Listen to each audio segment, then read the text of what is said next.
Hello students, today we are going to again continue Geography class 7 chapter 1 Understanding the Environment. So let's continue. Physical or natural environment. The physical or natural environment means भौतिक या प्राकृतिक वातावरण।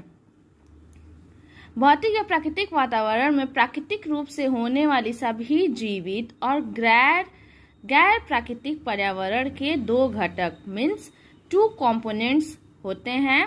First जैविक और अजैविक यानी कि biotic and abiotic. आसपास के सभी प्लांट्स एनिमल्स जैविक घटक मीन्स बायोटिक कंपोनेंट्स में काउंट किए जाते हैं। और नॉन लिविंग थिंग्स इसके अंदर क्या कौन कौन से आते हैं? वायु means air, temperature, water, light यानी कि प्रकाश और मिट्टी अजैविक घटकों का निर्माण करते हैं।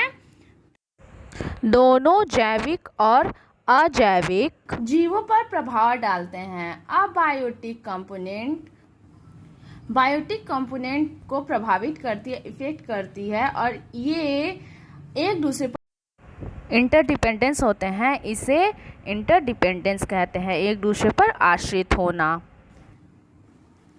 Components of physical environment. भौतिक वातावरण के घटकों पृथ्वी, समुद्र और हमारे आसपास के वातावरण हमारे जीवन को सहारा देते हैं और हमारे प्राकृतिक वातावरण में शामिल होते हैं। पृथ्वी के 4 क्षेत्र हैं। The sphere of land is known as lithosphere where lithos means rock यानी कि भूमि के क्षेत्र को लिथोस्फीयर के रूप में जाना जाता है और लिथोस मीन्स होता है रॉक। पानी के क्षेत्र को जलमंडल यानी कि हाइड्रोस्फीयर जलमंडल के रूप में जाना जाता है और हाइड्रोस का मतलब होता है वाटर यानी कि पानी। द स्फीयर ऑफ एयर हवा के क्षेत्र को एटमॉस्फेयर मतलब वातावरण के रूप में जाना जाता है। ऑटम्स मीन्स होता है वेपर यानी कि वाष्प। जीवों के संसार या लिविंग वर्ल्ड में जीवों के संसार में सभी एनिमल्स, प्लांट्स एंड ह्यूमन होते हैं जिसे बायोस्फीयर कहते हैं। लाइफ एग्जिस्ट ऑन दी अर्थ पृथ्वी पर जीवन मौजूद है मुख्य रूप से 3 स्थानों के कारण। पृथ्वी की सतह का ठोस बाह्य आवरण जिसके रॉक्स चट्टानें और सॉइल मिट्टी होती है जिसे लिथोस्फीयर के रूप में जाना जाता है। स्थल मंडल मीन्स लिथोस्फीयर में बड़ी मात्रा में महाद्वीप यानी कि continent, Vishal Sagar wide ocean, घाटियां और पानी से घिरी छोटी छोटी भूमि शामिल है जिसे आइलैंड यानी कि द्वीपसमूह कहते हैं। इसमें वेरियस लैंडफॉर्म्स यानी कि भू आकृति like mountain, valleys, plateau and plains means पर्वत, घाटियां, पठार और मैदान शामिल हैं।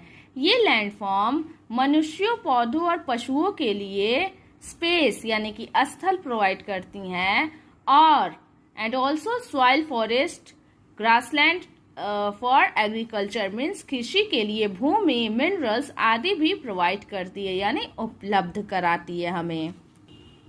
हाइड्रोस्फीयर मतलब जलमंडल।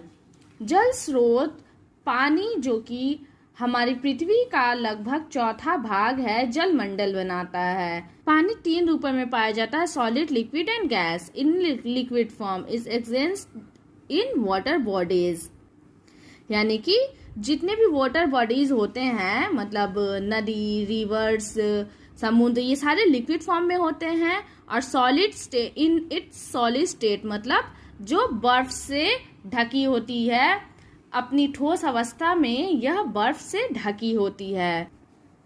जैसे पहाड़ों की चोटी, ग्लेशियर या बर्फ की चादरों के रूप में और गैसीय रूप में यह बादल और पानी की भाप के रूप में पाया जाता है यानी कि गैस फॉर्म में यह बादल या पानी के भाप की तरह होता है। जल सभी प्रकार के जीवों को बनाए रखता है और जलवायु जैसे जल की विशाल पिंड जलवायु पर बहुत प्रबल प्रभाव डालती है, बहुत ही ज्यादा इफेक्ट करती है।